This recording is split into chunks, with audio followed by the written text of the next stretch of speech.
Guys, ito yung tinatawag na Intelligent Timing Automatic Feeder. This products suitable for grain and tin feed. Pwede mo siya guys iset ng 12 hours or 24 hours. Then ito yung pinaka-manual niya.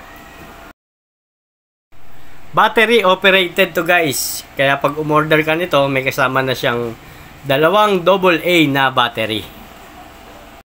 Guys, meron na rin siyang kasamang manual. Nakalagay dito, meron siyang 12 and 24 hours time feeding.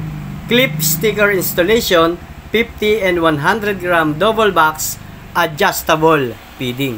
So ito guys yung para sa 50 grams, then ito naman yung para sa 100 grams. Then ito yung clip niya para mailagay natin dun sa aquarium. At ito yung adjustan niya kung gaano karami ang ilalabas na pagkain. Madali lang tong gamitin guys. Ganito lang yung gagawin para malagyan siya ng pagkain. Hihilayin mo lang, then i-open mo yung takip sa likod. Then yun, ilalagay mo na yung feeds na ipapakain mo. Then ibabalik mo na siya at ayun, pwede mo nang ilagay sa aquarium. Guys, ito nga pala yung adjustan niya kung gaano karami yung gusto mong lumabas na pagkain. Depende sa kung gaano kadami yung isda. Dito guys, sa cube tank natin, dito natin susubukan kung paano nga ba ito gumagana. I-clip lang natin siya dito sa side or kahit may rim yung aquarium, pwede naman siyang ilagay. So, yan, ganyan lang siya ilalagay.